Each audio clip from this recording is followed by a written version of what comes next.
तो आप सबका स्वागत है हमारे इस करंट अफेयर्स के नए सीरीज में।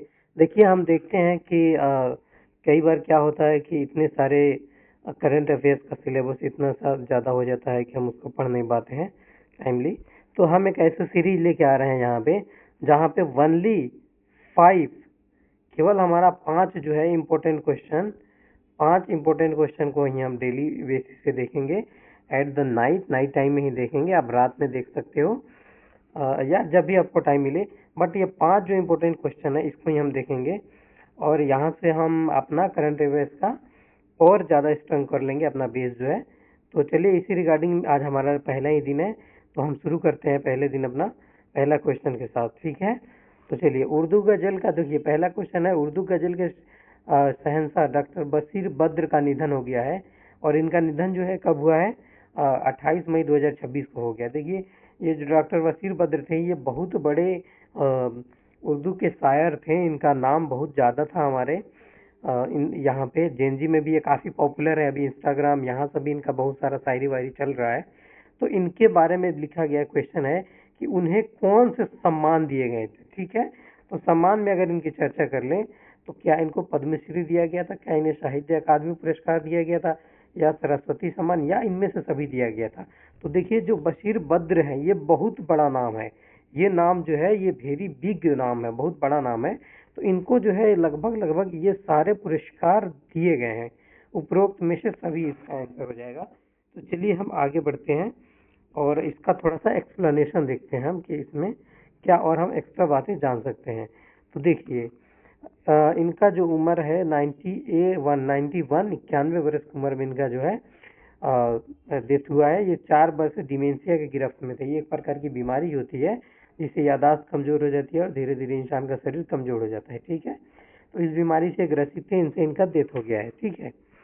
तो अगला हमारा जो है इम्पोर्टेंट टॉपिक क्या है, इन्हें 1999 में पद्मश्री दिया गया। और किस लिए दिया गया? तो साहित्य में उनका अद्वितीय योगदान के लिए इन्हें 1999 में पद्मश्री दिया गया था, ठीक है। और उर्दू साहित्य में उनके गजल संग्रह के लिए उन्हें साहित्य अकादमी पुरस्कार भी दिया गया है। किस लिए दिया गया है? गजल संग्रह के लिए। अब देखिए, अब इनमें जो है बुक्स के नाम कुछ दिए गए हैं, तो ये बुक्स के जो नाम है बहुत ज़्यादा इंपॉर्टेंट हो जाते हैं आपके लिए। जैसे आहटे, आहटे इनका एक बुक है। कुलियत ए बशीर बद्र नाम का एक बुक है। ये 2 बुक याद रखिएगा आप। मेनली देखिए, कुलियत ए बशीर बद्र में तो इनका नाम है, तो इसे डायरेक्टली याद ही रहेगा ये। बट ये आहटे जो है, इनको आप एक बार अपने मन में बैठा लीजिएगा, क्योंकि ये क्वेश्चंस बहुत ज़्यादा बनने वाले हैं आपके एग्जाम्स में, ठीक है। तो आइए हम अगला वो देखते हैं अपना पॉइंट। उर्दू शायरी, देखिए ये फेमस क्यों है?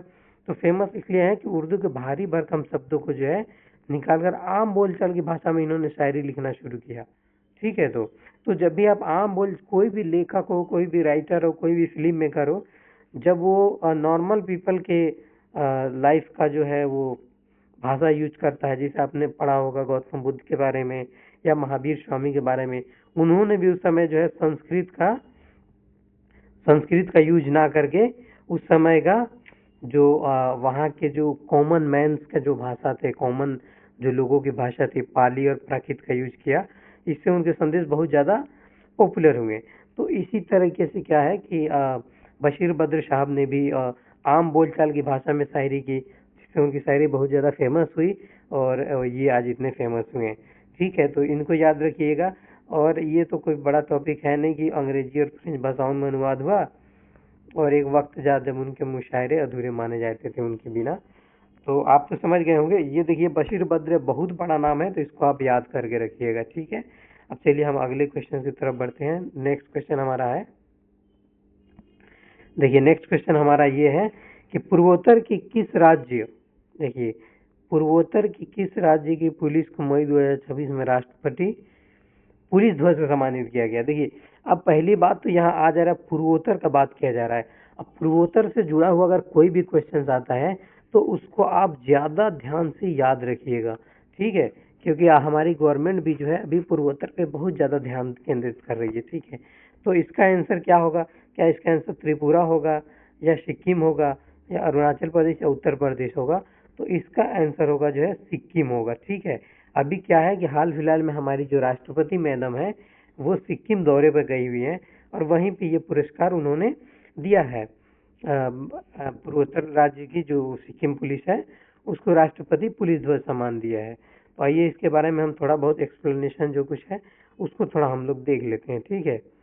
तो देखिए, राष्ट्रपति दो दिवसीय सिक्किम दौरे पे है राष्ट्रपति जी हमारी अभी, और 28 क्या है, सिक्किम की राजधानी गंगटोक स्थित प्लेजर स्टेडियम में एक समारोह में सिक्किम पुलिस को, देखिए सिक्किम पुलिस को सर्वोच्च पुलिस राष्ट्रपति पुलिस ध्वज सम्मान से सम्मानित किया है, ठीक है। इस सम्मान को देश में पुलिस बलों की उत्कृष्ट सेवा, अनुशासन और जन सेवा के लिए दिया जाता है, ठीक है। इस सम्मान के साथ सिक्किम पुलिस जो देश की 5वीं पुलिस बन गई है, 15वीं पुलिस, सॉरी 15वीं राज्य पुलिस बन गई है जिसे ये सम्मान दिया गया है, ठीक है। इससे पहले इन्हें असम, त्रिपुरा पुलिस को भी ये सम्मान मिल चुका है। कहाँ? नॉर्थ ईस्ट में। बाकी और भी राज्य हैं, बट नॉर्थ ईस्ट में ये 2 राज्य हैं, असम और त्रिपुरा, इनको भी ये सम्मान मिल चुका है, ठीक है। आइए हम नेक्स्ट क्वेश्चन की तरफ बढ़ते हैं। नेक्स्ट क्वेश्चन है हमारा, उल्लास कार्यक्रम के तहत, ये क्वेश्चन है कि उल्लास कार्यक्रम के तहत देश का 5वां पूर्ण साक्षर राज्य कौन सा बना है। तो इस बारे में हम देखेंगे कि ये भी जो है सिक्किम को ही प्राप्त हुआ है। ये जो है ये भी जो है ये सिक्किम को ही मिला है कि देश का 5वां पूर्ण साक्षर राज्य बना है उल्लास कार्यक्रम के तहत। अब देखिए, उल्लास कार्यक्रम एक ऐसा कार्यक्रम है जिसकी शुरुआत NEP जब लागू किया गया था, ठीक है। पेन मेरा थोड़ा डैमेज चल रहा है। NEP जो लागू किया गया था, नेशनल एजुकेशन पॉलिसी 2022 में आया था, ये 2020 में, ठीक है।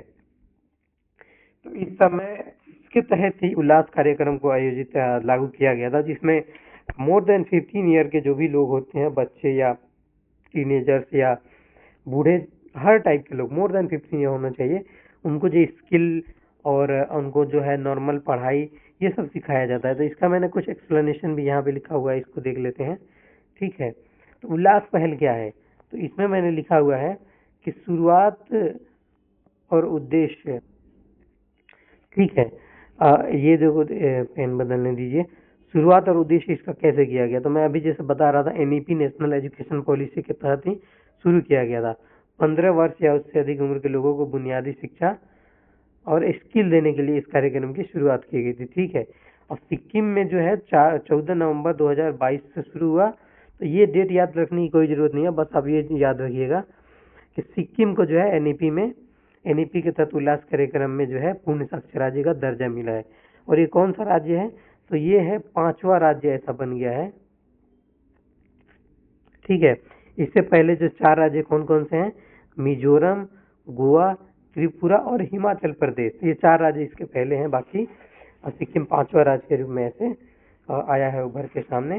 तो चलिए हम इसके अगले क्वेश्चन को देखते हैं क्या होता है। अगला हमारा क्वेश्चन है अब्राहम एकॉर्ड को लेकर, ठीक है। अब्राहम एकॉर्ड किनके बीच संबंधों को लेकर है, जिसकी चर्चा ईरान शांति वार्ता के बीच ट्रंप ने की थी। देखिए, ईरान शांति वार्ता, अभी आप लोगों को पता होगा कि ईरान को लेकर के मिडिल ईस्ट में कैसा संघर्ष जारी है। तो इसके बीच जो संबंध, उनका जो समझौता हुआ था, उसमें अब्राहम एकॉर्ड का नाम आया था, ठीक है। तो ये तो आप नाम से ही, क्वेश्चन से ही पता चल रहा है कि ये कहाँ हुआ था, इजराइल और अरब मुस्लिम देशों के बीच ये समझौता किया गया था। तो इसके एक्सप्लेनेशन में मैंने जो दिया है उसको आप समझ लेते हैं कि यह है क्या। तो देखिए, सबसे पहले अब्राहम एकॉर्ड क्या है, तो ये इजराइल और अरब देशों के बीच राजनयिक, आर्थिक और सुरक्षा संबंधों के सामान्य बनाने के समझौते की एक श्रृंखला है, ठीक है। और शुरुआत इसे डोनाल्ड ट्रंप ने ही किया था, पहले राष्ट्रपति कार्यकाल के दौरान 2020 में अगस्त से दिसंबर में अमेरिका की मध्यस्थता में शुरू किया गया था, ठीक है। इसका मुख्य उद्देश्य क्या है, दशकों पुराने संघर्ष और दुश्मन को भुलाकर शांति और अंतर्राष्ट्रीय सहयोग को बढ़ावा देना इसका उद्देश्य है, एक प्रकार का मोटो है। इसमें जो है मुख्य हस्ताक्षरकर्ता देश में जो है संयुक्त राज्य अमीरात हैं, बहरीन है और मोरक्को है। ये सारे जो देश हैं इनमें इनका जो है सिग्नेचर है, ठीक है। अब आइए अगला क्वेश्चन हम देखते हैं क्या है कि उत्तराखंड और गुजरात के बाद यूनिफॉर्म सिविल कोड लागू करने वाला आजाद भारत का तीसरा राज्य कौन बना है। अब देखिए, यहाँ पे आजाद भारत का तीसरा राज्य पूछा गया है, तो क्या इसके पहले भी कहीं जो है UCC लागू था, यूनिफॉर्म सिविल कोड। तो जी हाँ, इसके पहले जो कहाँ लागू था, गोवा में, क्योंकि गोवा में पुर्तगालियों का शासन था। तो बिफोर इसके पहले जो था आज़ाद भारत के पहले 1947 के पहले, ठीक है, कहाँ लागू था? गोवा में लागू था। ओके, लेकिन यहाँ क्या पूछ रहा है कि तीसरा राज्य कौन सा राज्य बना है? ठीक है, तीसरा राज्य कौन करने वाला जो तीसरा राज्य जो है वो असम राज्य बन गया है। आइए इसका कुछ एक्सप्लेनेशन हम देख लेते हैं क्या होता है। तो देखिए, असम विधानसभा ने 27 मई 2026 को समान नागरिक संहिता असम 2026 विधेयक पारित किया है। और देखिए यूसीसी है क्या? ये तो आप सबको पता होगा, आप लोगों को बताने की जरूरत है नहीं। यूसीसी यूनिफॉर्म सिविल कोड है, जिसके तहत किसी भी धर्म का जो है बिना परवाह किए हुए सारे धर्म के जो विवाह, तलाक या उत्तराधिकार या रिलेशनशिप जो भी है उस सबका नियम क्या हो जाता है? एक समान हो जाता है, एक जैसा हो जाता है। ना कि धर्म के अनुसार अलग अलग नियम रहेंगे, ऐसा नहीं है। तो अब विधेयक में क्या कहा गया है कि असम में रहने वाले अनुसूचित जातियों से संबंधित किसी भी व्यक्ति पर लागू नहीं होगा, क्योंकि अनुसूचित जातियों को हम लोग संरक्षण देते हैं और राष्ट्रपति महोदया जो है इनका डायरेक्ट अपने अंदर से संरक्षण देती हैं या देते हैं, जो भी हो, राष्ट्रपति जो भी रहे। तो इसलिए इन पे ये लागू नहीं किया गया है। ठीक है, यूसीसी लागू करने वाले राज्य कौन कौन से हैं? तो सबसे पहले उत्तराखंड ने लागू किया था। आज़ादी के बाद 2024 में यूसीसी लागू करने वाला पहला राज्य था। आज़ादी के पहले कौन सा था? 1867 में पुर्तगाली शासन में जो था गोवा में ये तो लागू हो चुका था। ठीक है, और गुजरात ने मार्च 2026 में दूसरा राज्य बना था इसको लागू करने के लिए। और तीसरा राज्य अभी क्या बन गया है? असम बन गया है। तो आज का हमारा ये 5 आंसर यहाँ पे क्वेश्चन खत्म होते हैं। कल इसी समय मिलेंगे हम डे 2 के साथ 5 और इम्पोर्टेंट क्वेश्चन के साथ लेंगे। तो अपनी तैयारी को बेटर बनाने के लिए आप जुड़े रहिए हमसे, और हम डेली ऐसे ही आपको इम्पोर्टेंट करंट अफेयर्स और साथ ही साथ अलग सब्जेक्ट्स की भी तैयारी कराने वाले हैं। तो जय हिंद, जय भारत।